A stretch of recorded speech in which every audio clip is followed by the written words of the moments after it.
Hey everyone, as much as I'm enjoying all that's taken place as it pertains to the trucker convoy, to that big protest, like I say, that started out in Ottawa, but is now growing and spreading all over, not just Canada, but around the world. Like I say, we got to keep our minds focused here. As much as watching that play out is quite appealing, an amazing spectacle to see, and something I'm definitely paying attention to, but we got to keep in mind that the authoritarians and control freaks in power have other plans as well. Headline out of True North, Google executive says Liberal Internet Censorship Bill border on the extreme. Reported by Cosmin de Souza, January 26, 2022. A Google executive warns that incoming Liberal legislation meant to censor the internet could drastically change how Canadians interact online. According to an interview with the Globe and Mail, Google President of Global Affairs and Chief Legal Officer Kent Walker said that while the company is open to new regulations, current proposals border on the extreme. I mean, come on, folks. If people at Google are saying this stuff borders on the extreme, well, yeah, you know it's pretty bad. The closer you get to that extreme, the more concern.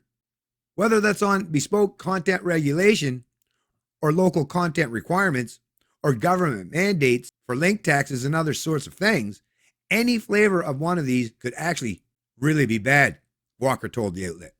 Google has already moved to take the German government to court over its proposed internet regulation and has threatened Australia with pulling access to its search engine.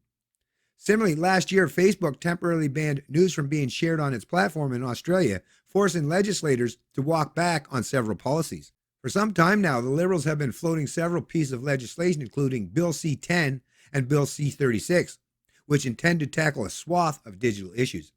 C-10 had been represented as an update to Canada's Broadcasting Act, which would expand government regulatory powers to the digital realm. Its critics have accused the Liberals of attempting to censor Canadians online after MPs moved to strip the bill of a caveat that would protect user-submitted content from oversight. A number of former Canadian Radio, Television and Telecommunications Commission, CRTC commissioners have spoken out against Bill C-10, even going so far as to brand it authoritarian. Meanwhile, Bill C-36, which seeks to reintroduce the controversial Section 13 of the Canadian Human Rights Act, has been labeled an attempt by the Liberal government to potentially criticize online speech it finds offensive. Several leading free speech and civil liberties groups have raised concerns about the sweeping powers online hate legislation would give the government. These powers could potentially include house arrest and hefty fines for simply posting messages online. In September, the Independent Press Gallery called on the Canadian government to scrap its plans to regulate the internet, saying that the legislation was unworkable and would violate charter rights. The IPG opposes the proposal and expresses a serious concern to the harmful effects of freedom of expression and principles of law that will ensue if the government moves forward with the proposal, wrote IPG President and True North founder Candace Malcolm in her submission to the federal government.